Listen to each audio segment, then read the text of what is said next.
सौभाग्य मानता हूं कि हमें द्रौपदी मुर्मू जी को राष्ट्रपति बनाने का अवसर मिला।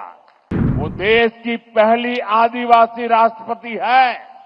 जब एनडीए ने द्रौपदी मुर्मू जी का राष्ट्रपति का उम्मीदवार बनाना तय किया तो हमारे नीतीश बाबू ने पूरे देश के लोगों को अपील की थी कि द्रौपदी मुर्मू जी को भारी मतों से जिताना चाहिए। साथियों, संस्कृति हो या फिर सामाजिक न्याय, आज की ये एनडीए सरकार का मानस कुछ अलग ही है। मैं इसे भाजपा ही नहीं बल्कि एनडीए का सौभाग्य मानता हूं कि हमें द्रौपदी मुर्मू जी को राष्ट्रपति बनाने का अवसर मिला। वो देश की पहली आदिवासी राष्ट्रपति है। मुझे याद है जब एनडीए ने द्रौपदी मुर्मू जी का राष्ट्रपति का उम्मीदवार बनाना तय किया तो हमारे नीतीश बाबू ने पूरे देश के लोगों को अपील की थी कि द्रौपदी मुर्मू जी को भारी मतों से जिताना चाहिए। आज जिस पीएम जनमन योजना के तहत अनेक काम शुरू हुए हैं, उसका श्रेय भी राष्ट्रपति द्रौपदी मुर्मू जी को ही जाता है। जब वो झारखंड की राज्यपाल थी और फिर जब वो राष्ट्रपति बनी तो अक्सर मुझसे आदिवासियों में भी अति पिछड़ी आदिवासी जनजातियों का जिक्र किया करती थी।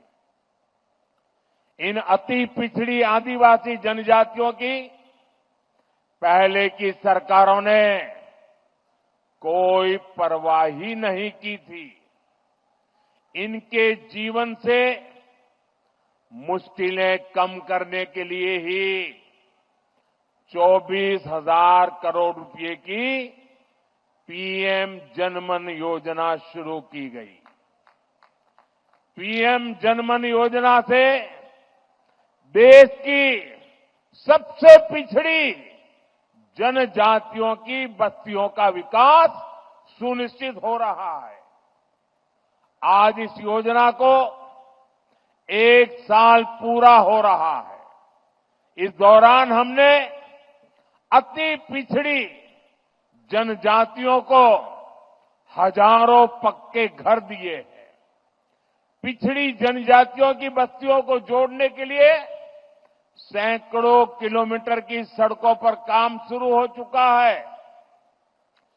पिछड़ी जनजातियों के सैकड़ों गांवों में हर घर नल से जल पहुंचा है।